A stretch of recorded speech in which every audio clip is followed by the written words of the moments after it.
Hey, hi. Welcome to Someone Else's Movie, the original podcast where an actor, writer, director, or nebulous industry figure gives a little love to a movie they didn't make. I'm Norm Wilner, senior film writer for Now Magazine, and this is the other thing I do. My guest for this special Friday bonus episode is Agnieszka Holland, a filmmaker whose credits include Spoor, Washington Square, The Third Miracle, The Secret Garden, Olivier, and Europa Europa, which brought her an Oscar nomination for Best Adapted Screenplay. She's also directed episodes of The Wire, The Killing, and Treme, which landed her an Emmy nomination, and she helped Krzysztof Kieślowski develop the Three Colors trilogy, which, on its own, puts her in the center of one of the greatest artistic achievements of the 90s. Her new drama, Mr. Jones, tells the story of the Welsh journalist who broke the news of the starvation of the Ukrainian people under Joseph Stalin in 1932 and 33. It's now available on digital and on demand in North America. Agnieszka picked Stalker, Andrei Tarkovsky's 1979 science fiction film? A metaphorical odyssey about a man who leads two other men through a place called the Zone to a destination known as the Room. It's heavily metaphorical and allegorical, as are most of Tarkovsky's films, but there's also something compelling about the journey and the fact that we are just as alone with our thoughts as the characters are with theirs. I am quite sure I'm not doing it justice, so I'm just going to let Agnieszka do it. This is Someone Else's Movie. I bought in France, the full edition of restored films by Tarkovsky with some documentaries on the top. So I started to rewatch it and watch Stalker.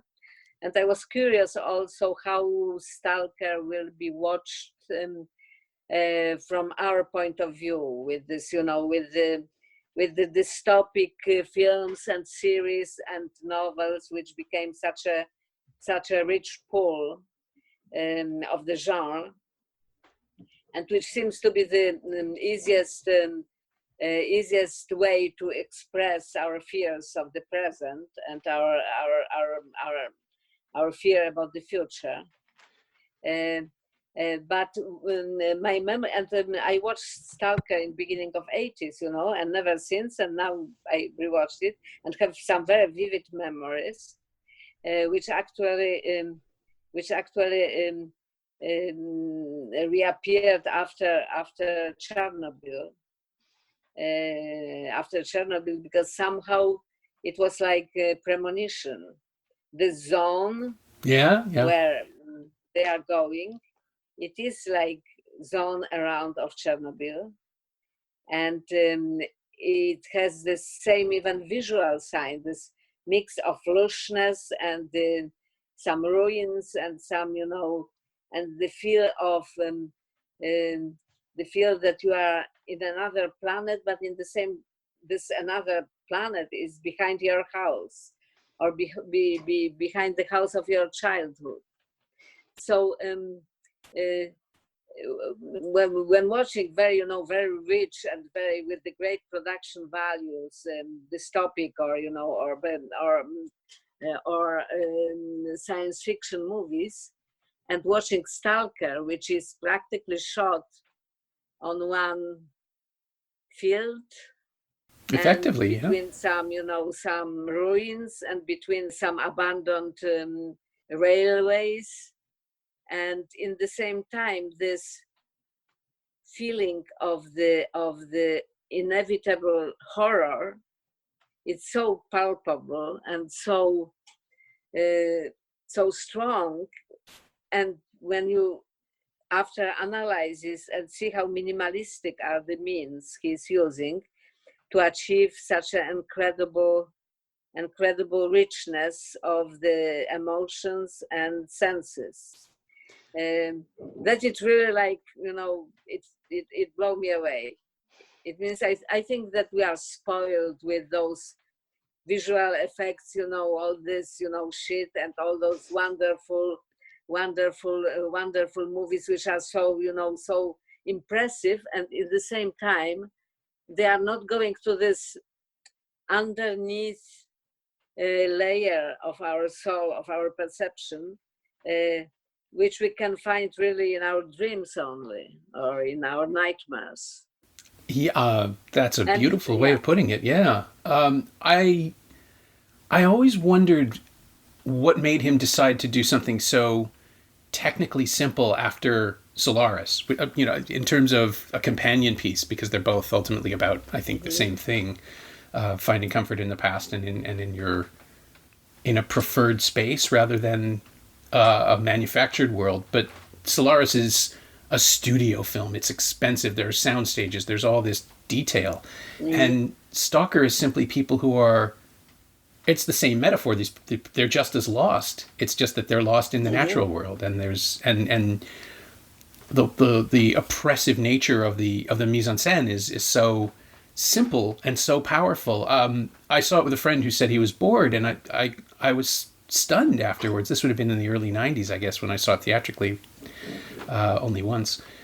And he said nothing happens. And I think the whole frame is crawling with death. It's just, they're surrounded by these threats that we can't understand and that they're refusing to process. And it was so powerful. I mean, not very much happens in terms of action, but I was coiled like a spring for the entire thing.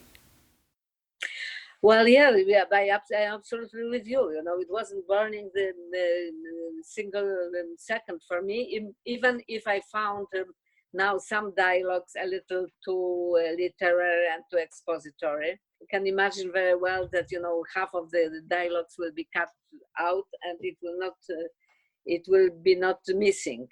And it reminded me, the way I was watching films in 70s and the late 60s, beginning of 70s in the film school in Prague. And we've been watching a lot of contemporary films, some classics, of course, also, but some contemporary films which came from France, from US, from Sweden, from Italy. And it wasn't in the distribution, so it was like given by the embassies or by the private means, and it wasn't subtitled. So a lot of those films I watched with no subtitles. For example, Bergman's Persona or Jules Jim, several films which I loved so much that I rewatched them on every screening which was possible. And after years, I watched them with the subtitles, and suddenly I understood the dialogue, and it was great disappointment because somehow without understanding, really, it means I like them always because it's wonderful movies, but this visual language and those language of this partition of emotion have been so strong that the words sometimes a little literary and sometimes a little pretentious and somehow broke this mystery of this sensual and emotional reception. And I felt a little similar with Stalker, that some dialogues have been unnecessary. That is my only criticism or main criticism. And if not, I think that exactly why he did this in this way after Solaris, I think that he was disappointed with Solaris. I was also disappointed with Solaris. I love the novel, but apparently it's a very difficult novel to adapt because Steve Soderbergh did it later and it wasn't very good. Oh no? No. I kind of love it, but yeah. Yeah. I wonder if it's a much. particularly Western American perspective, though, where I'm ready for the way he presents it. But that's a completely different conversation, so I don't want to derail us. Yeah, anyway, among Tarkovsky's films, I think that Solaris is the less original and less his. Because his previous films have been also very minimalistic, Ivan's childhood. And even Andrei Rublev, it's like historical fresque, but in the same time did in very simple way, exactly. Yes. And The Mirror. So I think that he wanted to do the Solaris without this kind of the of the special effects and the sets and the studio and money. And it was the mystery also of the human being, of desire, because it is very Chekhovian film somehow. Those dialogues, which I a little found a little too much, they are like dialogues taken exactly from an Anton Chekhov play. Yeah, and actually, those characters were the losers, who who has this like expectations, ambitions, desires, but they know already that nothing will happen, that it will never, be achieved. And they are like drinking very much, trying to pass through this curtain of impossible and discover another world when the dreams can become true. Sure. And this main character, and it's based on the novel by brothers Strugackis, who've been very popular, but in the same time not very close to the regime writers, and their writing have been more dystopian exactly than science fiction really. So I think it was close to Tarkovsky also as a statement. He also introduced some poems of his father he liked to put in the movies. They've been also in the mirror very present. And I love this character of Stalker, how it works, how it wakes up, how he goes to the zone even if his wife is like terrified by that, and he knows that it's not right, but he's like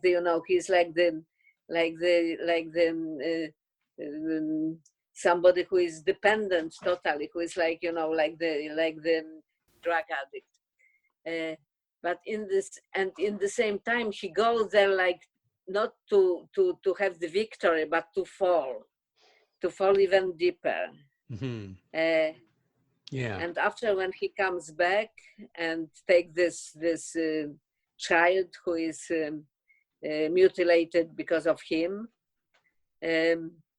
Because exactly of his passion and of his dependence, and his wife by the end makes such a wonderful speech about him, about her love, and everything is so non-conventional, in this film. Like what I loved when I was watching this, because we are watching a lot of TV series in this time, and I did several really good TV series and participated in some best, but in the same time, somehow every TV series is somehow conventional. It's predictable. Sure, yeah. They're expected to be, right? That's what the audience wants, even if they don't want it. The dramaturgy has to be made in the way that the viewer needs to be curious by the end of the episode enough. Intrigued to go and to see the next episode. So of course, it has to be conventional. It means if it isn't, it doesn't work. And the real cinema, and especially the cinema which is independent, is somehow of the cinema d'auteur, has this freedom, to play in very different way with the viewer, and speak more to his senses than to his or her curiosity, about the plot curiosity. So, and Tarkovsky is a perfect example of that, because he has this incredible talent, filmmaking talent, when with the very simple means, he's able to create like incredibly powerful, visual and emotional reality. That it's great when between watching this series, it's really good to watch the movies like that. Yeah, it's so enveloping in how can I I'm trying to figure out a way to say this without sounding either pretentious or just undereducated. The absence of the clarifying elements of Stalker, the fact that the zone is no, it's no clearer as to what it is at the end of the film than it is at the beginning, that we are simply in there drifting with the characters. I find that poetic. I find that refusal to give us any more details and let us fill in our own deepest fears, right? Because if you don't know what's around you, you will decide there are wolves or monsters or zombies or aliens or whatever it is. It doesn't actually matter. It simply matters that these people are in it right now. And that seems to be the lesson of storytelling that Tarkovsky knows just instinctively, internally, that if he denies us anything, the same way he denies us any real knowledge of Solaris in that adaptation of the book had more detail, and Tarkovsky just refuses to engage with it. He wants us to fill in our own blanks, because that's how we connect. And it's just, you see so many projects, film and television and novels, that just decide to give us all the exposition we could ever want, and it makes it less every time the story is diminished by our understanding of it. Mysteries are far more compelling to me, especially cinematically, because you're locked into that frame with the characters when you don't know what's going on.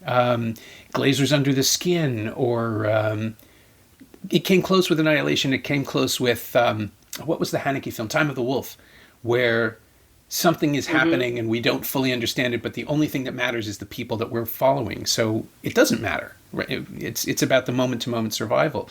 And the quests of Stalker, as we learn more about them, Stalker himself is, he's operating, you say drug addict, I kind of thought about a film noir detective, but maybe that's just because I was trying to figure out if those movies had reached Russia at that time and Tarkovsky was riffing on them. But, a noble man with a scar and a history that he won't speak about, that's made him remote. But that's just me plugging it in because of the absence of detail. And it's genius to just decide, no, I'm going to make you spend 2.75 hours with these characters and give you almost nothing and make you do the work. But it's, he's, if he give you almost nothing, you will be not watching it. He is giving you a lot of senses. It means he's like, like, he's like waking up your sleeping senses. And that is the great cinema for me, which actually was the best probably in 60s, 70s from this point of view.